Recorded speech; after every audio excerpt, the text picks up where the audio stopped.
नमस्कार दोस्तों, आप सभी का स्वागत है मेरा चैनल एडमिशन वाला पर। और सभी जानते हैं कि तीसरे राउंड के लिए वैकेंसी डिक्लेयर हो चुकी है, आपने देखी भी होगी। चर्चा करेंगे कि तीसरे राउंड के लिए आखिर कितनी वैकेंसी है, क्या समाधानकारक वैकेंसी है। उसके बाद क्या तीसरे राउंड में सारी सीट्स ओपन होती है, ये भी आपके मन में सवाल होगा। और बहुत सारे सवाल है, उसमें से कुछ गिने चुने सवालों का जवाब भी मैं देने की कोशिश करूंगा इस वीडियो में। तो चलिए बिना देरी के करते हैं वीडियो में शुरुआत। सबसे पहले हम देख लेंगे कि वैकेंसी पोजीशन कैसे देखनी है। तो सभी को पता है, पोर्टल पर जैसे सेकंड राउंड के लिए वैकेंसी पोजीशन दी थी, सेम उसी प्रकार आपको थर्ड राउंड की भी प्रोवाइड की गई है। आप वो पीडीएफ डाउनलोड कर सकते हैं यहाँ पे क्लिक करके, या फिर लिंक मैं डिस्क्रिप्शन में भी प्रोवाइड कर दूंगा। ये कोई ये नहीं, आपने देखा भी होगा। तो इसमें ज़्यादा नहीं जाएंगे, पिछली बार आपने देखा था उसी प्रकार से है। येलो जो हाईलाइटेड है वो वैकेंसी है।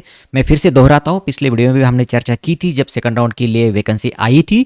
तो ये जो वैकेंसी होती है ये प्योर वैकेंसी होती है, खाली सीट्स होती है। इसमें बेटरमेंट वालों का कोई संबंध नहीं होता। बेटरमेंट वालों की सीट उनके लिए होती है तो उसे एज अ एंगेज मार्क माना जाएगा, उनके लिए होती है वो। तो यहाँ पर वो वैकेंट नहीं दिखा सकते, तो वैकेंसी में नहीं आती। वैकेंसी यानी प्योर जो खाली वैकेंसी है, अभी इस पर किसी का भी दावा नहीं है, ऐसे ही सीटें हैं। तो ये आप देख सकते हो। और आप सभी को पता है कि ऑल इंडिया की सीट्स क्यों ज़्यादा खाली है, तो मूवमेंट ज़्यादा स्टूडेंट्स का हुआ है। टॉप के कॉलेजेस में अभी भी मूवमेंट के लिए स्कोप है, तो बेटरमेंट का चांसेस अभी भी है। और उस पर भी चर्चा करेंगे। तो हालांकि सीट हम देख सकते हैं कहाँ पर कितनी है, कैटेगरी वाइज सीट दी है आपको, यहाँ पे लेवल भी दिखाई देगी। और कौन से कैटेगरी के लिए कहाँ पे सीट है, कौन से ब्रांच में है, वो आप देख सकते हो, उसमें कोई प्रॉब्लम नहीं है।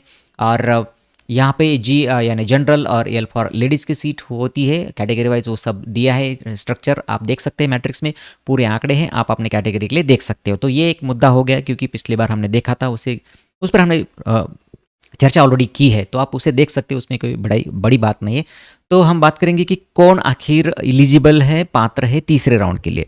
तो अगर मोटे तौर पर मैं बताऊँ तो जिनका फाइनल मेरिट लिस्ट में नाम है और जिनका सेल्फ फ्रीज या फिर एटो फ्रीज होके वो बाहर नहीं गए, ऐसे सारे स्टूडेंट्स तीसरे राउंड के लिए एलिजिबल है। उसमें फिर बेटरमेंट वाले की बात करें तो जिन्हें पहला ही ऑप्शन नहीं मिला था दूसरे राउंड में, ऐसे स्टूडेंट, और जिन्होंने कॉलेज में जाकर एडमिशन कंफर्म नहीं किया है, ऐसे जो रुके हैं थर्ड राउंड के लिए, वो सारे स्टूडेंट तीसरे राउंड के लिए एलिजिबल है। जिनको दोनों राउंड में कुछ कॉलेज नहीं मिला था, वो सारे स्टूडेंट्स एलिजिबल है। जिन्होंने ऑप्शन फॉर्म अब तक भरा ही नहीं है लेकिन वो फाइनल मेरिट लिस्ट में है, तो वो भी स्टूडेंट्स ईजिली थर्ड राउंड के लिए अप्लाई कर सकते हो।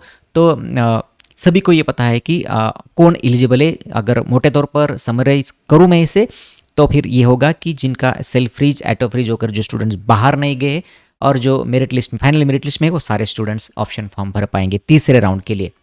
दोस्तों, कुछ इंपॉर्टेंट क्वेश्चन का आंसर हम ढूंढने की कोशिश करेंगे। सबसे पहले कि जहां सीट्स है ही नहीं, मतलब जहां पर जो सीट मैट्रिक्स है उसमें जहां पे सीट दिख नहीं, अभी यहाँ पे अगर उदाहरण के तौर पर हम ले ले तो एनटीबी के लिए कोई सीट्स अभी खाली दिख नहीं रही है सीयूपी में कंप्यूटर के लिए। तो क्या फिर ये इसका नंबर डालना चाहिए, इसका ऑप्शन देना चाहिए या फिर नहीं देना चाहिए? बात सीयूपी की नहीं, बाकी सारे कॉलेजेस के मैं कर रहा हूँ जहाँ पर आपको स्कोप होगा। तो दोस्तों, मैंने पूरा समझाया था कि लाइव वैकेंसी क्या होती है। दोस्तों, मैं आपको बताना चाहता हूँ, सभी को पता है बहुत सारे स्टूडेंट्स ने बेटरमेंट की राह चुनी है, बेटरमेंट के लिए रुके हैं। जैसा हमें लग रहा था कि जिस प्रकार से कन्फ्यूजन स्टूडेंट्स के मन में हुआ है अलॉटमेंट के बाद, उनके अलॉटमेंट लेटर पर जैसे कि छपा था कि आपका ये फाइनल अलॉटमेंट है, लेकिन उसके बाद भी बहुत सारे स्टूडेंट्स अभी भी रुके। जैसा हमने प्रेडिक्ट किया था उससे कम अलॉटमेंट नहीं, उसे कन्फर्मेशन कहेंगे, रिपोर्टिंग कहेंगे, हुआ है। तो अभी भी ऐसे अच्छे खासे स्टूडेंट्स रुके हैं थर्ड राउंड के लिए, तो बेटरमेंट का चांसेस उनके लिए है। और जैसे बेटरमेंट करके स्टूडेंट्स चला जाएगा, या फिर किसी भी वजह से स्टूडेंट ने जो जगह पकड़ी है, जो उस जगह पे एडमिशन लिया, वो चला जाता है किसी और सिस्टम में, तो उसकी जगह जो है, खाली हुई जगह थर्ड राउंड में अलॉट की जाएगी। तो इसकी वजह से, जिसे हम लाइव वैकेंसी कहते हैं, राउंड, आपको पता होगा कि सिस्टम जब अलॉटमेंट करती है तो उसमें बहुत सारे स्टेजेस में अलॉटमेंट किया जाता है। फर्स्ट स्टेप में कुछ और होता है, सेकंड स्टेज में कुछ और होता है, थर्ड स्टेज में कुछ और होता है। तो इन सारे स्टेजेस में जैसे वो अलॉटमेंट होता है, तो जैसे सीट खाली होती है बेटरमेंट की वजह से, तो फिर वह सीट जो है उसी राउंड में, उसी अगले जो स्टेज है उसमें वो भरी जाती है। तो वो सीट जो खाली होने वाली है वो आपको मिल जाती है उसी राउंड में। तो ऐसा ना समझिए कि जितनी वैकेंसी दिखाई गई सिर्फ उतनी भरी जाती, ऐसा नहीं है। तो जैसे ही लाइव वैकेंसी का कंसेप्ट मैंने आपको पिछली वीडियो में क्लियर किया था, आप जाकर उस देख सकते हो, वहाँ पर मैंने उदाहरण सहित आपको समझाया था कि लाइव वैकेंसी क्या होती है। तो वो आपको मिलती है। तो इसकी वजह से अगर कोई फ़र्क नहीं पड़ता है कितने भी आप ऑप्शन डालो, तो वो ऑप्शन डालने में कोई हर्ज नहीं, डालना चाहिए मेरे हिसाब से, तो डाले और मैं आपको मैं बताऊंगा कि आप वो ज़रूर डालें। दूसरा है कि ऑप्शन फॉर्म एडिट कर पाओ। बहुत सारे स्टूडेंट्स के मन में सवाल था, लेकिन मुझे लगता है कि सेकंड राउंड के बाद ये आपका दूर हुआ होगा। अभी भी जो स्टूडेंट्स चाहते हैं तो उनको मैं बताना चाहता हूँ, आप ऑप्शन फॉर्म में जो मर्जी चाहे उसे आप एडिट कर पाओगे, पूरा नया भर पाओगे, आपको ऑप्शन आगे पीछे करने ज़रूर कर पाओगे। जो आपके कॉलेज हाथ में बेटरमेंट वालों को मैं बताना चाहता हूँ, जो कॉलेज आपके हाथ में है वो सबसे लास्ट में अपने आप आ जाएगा, उसे डालने की ज़रूरत नहीं है। अब अगला क्वेश्चन की तरफ मुड़ते हैं। तो अगर तीसरे राउंड में कॉलेज नहीं मिला तो पहला रहेगा क्या?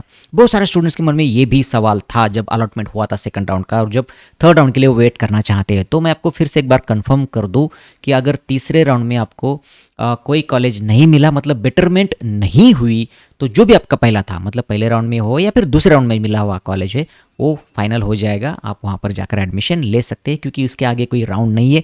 तो जो भी सीट अब मिलेगी, जो भी सीट अलॉट होगी, वो ऑटो फ्रीज हो जाएगी और आपको सभी को वहाँ जाकर एडमिशन ले लेना है। दूसरा है कि क्या तीसरे राउंड में सारी सीट्स ओपन होती? बहुत सारे स्टूडेंट्स के मन में ये भी सवाल होता होगा कि क्या तीसरे राउंड में आने के बाद जो कैटेगरीज की सीट है क्या वो ओपन हो जाती है, किसी को भी मिल जाती है, किसी को मिल सकती है क्या? तो मैं आपको बताना चाहता हूँ कि जो सीट मार्क है उस कैटेगरी के लिए, वो तीसरे राउंड में भी वैसे ही रहती है, उसी कैटेगरी के लिए रहती है, उसी कैटेगरी से भर जाती है, वो ओपन नहीं होती है। हालांकि जो सीट खाली रहती है और स्पॉट राउंड के लिए आप जाओगे तो स्पॉट राउंड में भी एक बार प्रयत्न करना होता है कि वो सीट उसी स्टूडेंट्स को जाए। मतलब एसटी कैटेगरी का अगर सीट खाली है थर्ड राउंड के लिए तो एसटी से ही भरी जाएगी, और अगर इस थर्ड राउंड में भी एसटी की सीट खाली रही तो फिर वो जाएगी स्पॉट राउंड में, और स्पॉट राउंड में फिर एक बार प्रयत्न करेगा कॉलेज कि उसी कैटेगरी से वो सीट भरने की, और अगर नहीं भरी जाती तो फिर अगले स्पॉट में या फिर अगले राउंड में या फिर अगले स्टेज में वो ओपन हो जाएगी और फिर कोई भी स्टूडेंट्स उसमें स्पॉट राउंड में भरा जाएगा। तो ये है टोटल उसका तरीका। दूसरा है कि क्वेश्चन है कि कोई और राउंड और है क्या? बहुत सारे स्टूडेंट्स के मन में सवाल है कि कोई ये जो स्पॉट राउंड है ये क्या इसी सिस्टम से होता है या फिर थर्ड राउंड के बाद वो क्या आपके मतलब ये सीटी सेल की तरफ से किया जाता है? तो ऐसा नहीं है। स्पॉट राउंड एक अलग कंसेप्ट है, सेपरेट वीडियो के जरिए हम बहुत जल्दी उस पर चर्चा करेंगे डिटेल में। तो ऐसा नहीं, 3 ही राउंड सीटी सेल लेगा। चौथा या फिर जिसे हम स्पॉट राउंड कहेंगे वो कॉलेज उनके स्तर पर रन करेंगे। तो जिस कॉलेज पर आपकी नज़र है, जिस कॉलेज में आप जाना चाहते हो, जिसको आपने शॉर्ट लिस्ट किया, तो वहाँ पर जाकर आपको स्पॉट राउंड अटेंड करना होगा। उस पर जैसे कि मैंने कहा डिटेल में चर्चा हम बहुत ही जल्द करेंगे। और लास्ट क्वेश्चन ये है कि अगर वैकेंसी डिक्लेयर होने के बाद, मतलब अभी आज शाम को वैकेंसी डिक्लेयर अब हो गई है, इसके वक्त अगर दूसरे राउंड में पहले राउंड में जिन्होंने रिपोर्टिंग की है, एडमिशन कंफर्म किया है, उनकी सीट उनके लिए है, उन्होंने अगर किसी ने कैंसिल एडमिशन अब कर दिया इस यहाँ से लेकर आपके ऑप्शन फॉर्म भरने तक या फिर अलॉटमेंट तक, तो फिर क्या होगा? वो वैकेंसी कहाँ जाएगी? स्पॉट के लिए जाएगी? नहीं, तो वह वैकेंसी भी थर्ड राउंड के अलॉटमेंट में भर दी जाएगी। तो जिन लोगों ने अब फर्स्ट राउंड और सेकंड राउंड में रिपोर्टिंग किया है कॉलेज में और अब वो जा रहे हैं किसी कहीं और पे, और अगर वो कैंसिल कर रहे हैं एडमिशन, तो उनकी जो सीट होगी वो भी थर्ड राउंड में मिल जाएगी। तो ऐसा नहीं है कि सिर्फ बेटरमेंट की ही वैकेंसी आपको मिलेगी। आपको जो लोग जाएंगे छोड़ के, जिनकी वैकेंसी हो जाएगी एडमिशन स्टूडेंट्स की, तो वो भी आपके लिए अवेलेबल होगी। तो कोई भी आप ये ना रखिए, जितने चाहे उतने ऑप्शन आप ज़रूर दे। तो रुकते यहाँ पर फिर मिलेंगे किसी नए वीडियो में। तब तक के लिए नमस्कार। अगर आपके मन में है कोई सवाल तो पूछिएगा मुझे कमेंट्स बॉक्स में।